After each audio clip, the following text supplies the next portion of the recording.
गुजारिश है कि मुझे आज इसलिए मैं इस्लामाबाद काफ़ी अरसे बाद आया, जो इस वक्त इस्लामाबाद के हालात बने हुए हैं, जो पाकिस्तान की सियासत चल रही है, जो पाकिस्तानी कौम के साथ झूठ बोला जा रहा है, जो पाकिस्तानी कौम के साथ एक फ्रॉड हो रहा है सियासत के नाम पे भी, और ये सारे इदारे झूठ बोल रहे हैं। मैं आज क्लियर करता जाऊं, पाकिस्तान का सियासतदान तो पहले भी मुनाफिक है, झूठा है।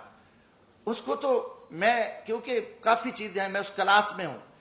मैं मुल्क की तारीख का पहला एक मजदूर आम आदमी आया। मैंने 10 साल इस्लामाबाद को पढ़ा।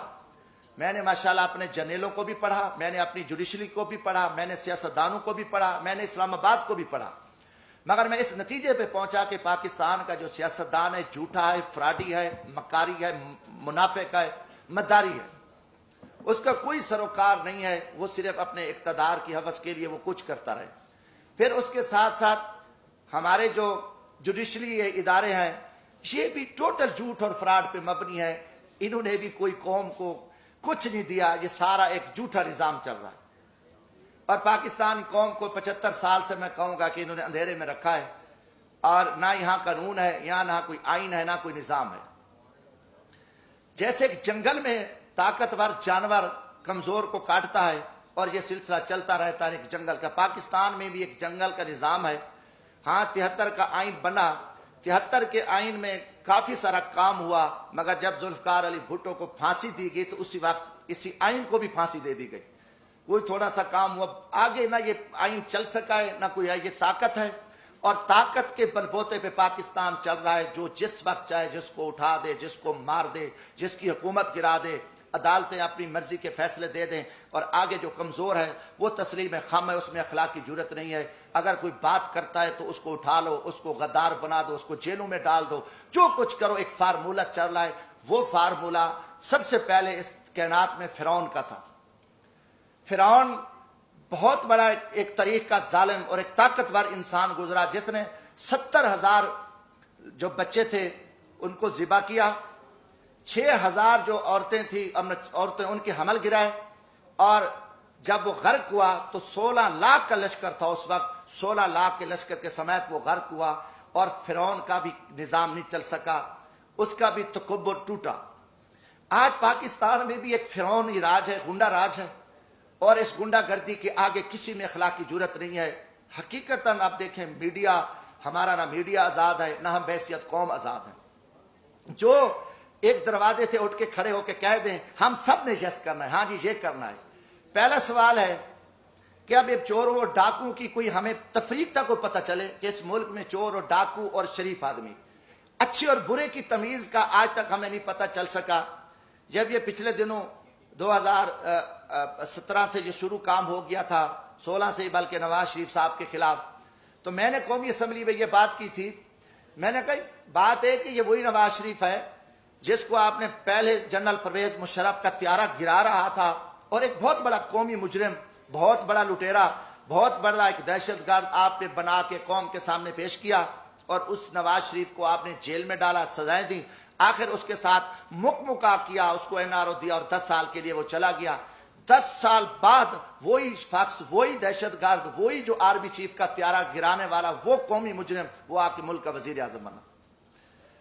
आपने आसिफ जरदारी पे 7 साल जेल में रखा। दुनिया का बदनाम जमाना, दुनिया की करप्शन, दुनिया की लूट मार, दुनिया का लुटेरा सिरे मैल, वो सारी गैंग, आसिफ जरदारी इतना बड़ा लुटेरा, 7 साल का मुजरिम 7 साल बाद रिहा होता है, वो सदर पाकिस्तान बनता है। उसके बाद फिर ये फार्मूला के नवाज शरीफ ने वो मेमो गेट्स हों, वो डॉन लीक्स हों, मुल्क दुश्मन, उसने मोदी के साथ दोस्ती लगाई, उसने अफवाज पाकिस्तान के खिलाफ साजिश की, उसने जिंदाल के साथ बैठ के अफगानिस्तान में स्क्रैप का सौदा किया, रास्ते में उसकी गाड़ियां बॉर्डर पे पकड़ी गईं, उनको बड़ा कुछ किया, और उसके भाई के ऊपर शहबाज शरीफ, उसकी बेटी, उनके भतीजे, सब कौमी मुजरिम डिक्लेयर हुए, जिन्होंने असास इदारों के कौमी राज अमेरिकन को दिए, मोदी को दिए, उनकी नवासी की शादी में उसने शिरकत की, उसको, और अरबों का वो मुजरिम है। अब उसको आप पकड़ लेते हैं, अचानक वो मुजरिम, उसकी सुप्रीम कोर्ट बैठती है, सजाएं हो जाती हैं, नायल हो जाते हैं, वो बीमार होता है, उसको माजी की तरह भगा देते हो। अब उनके पूरे वजीर मुशीर आप देखेंगे, शहबाज शरीफ जमानत पे, वजीर दाखिला जो राना सनाउल्लाह साहब है, इसको کس نے پکڑا؟ ENF نے، اینٹی نارکوٹیکس نے اس کو فوجیوں نے پکڑا، اس کے اوپر 15 کلو ہیروین کی FIR، وہ ضمانت پہ وہ وزیر داخلہ ہے. یہ سارے پکڑے گئے مجرم تھے. مجرموں کے بعد آپ دیکھیں 3.5 سال بعد یہ سارے مجرم پاک ہو گئے، ساری چیزیں ختم ہو گئی. اچانک مکمکا ہوتا ہے، اچانک سودے بازی ہوتی ہے، اچانک عدم اعتماد آ جاتا ہے، اور وہ سارے چور لٹیرے جو افواج پاکستان کے خلاف گالیاں دینے والے، قومی راز دینے والے، پاکستان کو لوٹنے والے، وہ گینگز آ کے وہ وزیر اعظم بھی بن جاتا ہے شہباز شریف، اس کی پوری ٹیم بھی آ جاتی ہے، اب نواز شریف بھی پاک ہے. یہ قوم کے ساتھ آپ مذاق چھوڑ دو. کم از کم میں پاکستانی ہوں، جمشید دستی کا جینا مرنا یہ ملک ہے، میں مزدور آدمی ہوں، نہ میرے اثاثے ہیں، نہ میری کوئی لوٹ مار ہے، نہ میری کرپشن ہے. میں پاکستان کی عزت کے لیے، اس ملک کی بقا کے لیے میں بولوں گا، چاہے وہ کوئی جرنل ہو، فوجی، چاہے وہ عدلیہ کا چیف جسٹس ہو، چاہے وہ کوئی سیاستدان ہو. یہ ہمارے اوپر ایمانی ذمہ داری ہے، اللہ کا حکم ہے کہ آپ سچی بات کو جو ہے نا آپ نہ چھپاؤ. تو یہ میں ضرور بات کروں گا. اب قوم سمجھ چکی ہے کہ کھیل کیا کھیلا جا رہا ہے. اب اس کا کوئی جواب دینے کو تیار ہے؟ جب آپ کال ان کو چور ڈاکو کہہ رہے تھے، آج ان کی وضاحتیں کر رہے ہو. وہی جسٹس جو آج ماشاءاللہ ہمارے چیف جسٹس عمر عطا بندیال صاحب کل انہی بینچوں میں ان کو سزائیں دے رہے تھے، انہی کو مجرم ڈکلیئر کر رہے تھے، انہی کے اوپر حکم چل رہے تھے. آج وہی چیف جسٹس رات کو بیٹھتے ہیں اور ان کو پاک کر کے کلیئر کر کے اور سارا کچھ کر کے کہتے ہیں جی صاف ہے. اب یہ چیز نہیں چلے گی.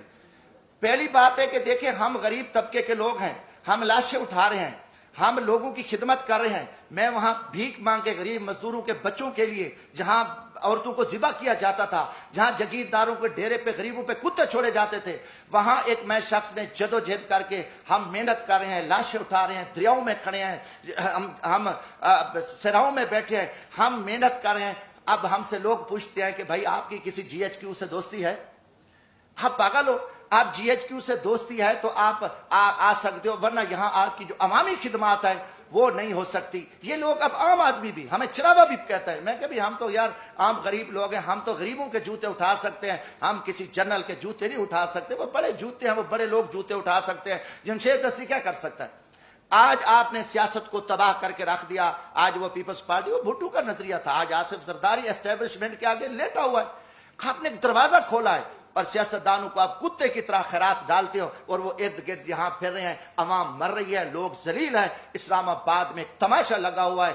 آپ نے نہ رمضان شریف کا کوئی تقدس کا خیال کیا، نہ آپ کو اب کی عزت ہے. آپ ایک اقتدار کے ہوس کے پجاری ہیں. آپ ایک فرعونیت میں بیٹھ کے آپ پورے نظام کو تہس نہس کر دو، اٹھا دو، مار دو، جو کچھ کر دو. کوئی آپ کے سامنے بات نہیں کہا. ہم بولیں گے، ہم ضرور بولیں گے. ہم نہ کسی جنرل کے سے ڈرتے ہیں، نہ میں کسی سپریم کورٹ سے ڈرتا ہوں، میں اللہ کی ذات سے ڈرتا ہوں. ہم انشاءاللہ اس ملک کی بقا کے جہاں بھی ہمیں موقع ملا. آج بھی میرا دل زخمی تھا، کافی دنوں سے ایک جھوٹ چل رہا ہے، میڈیا کو بھی پہ بھی تماشا لگا ہوا ہے. وہی کتنے لوگ میڈیا کے تھے جو کل کیا تھے، آج بیچارے کہاں کھڑے ہیں، کس مجبوری کے تحت کھڑے ہیں، کیا کیا معاملات ہیں. مگر قوم سمجھ چکی ہے، قوم جان چکی ہے.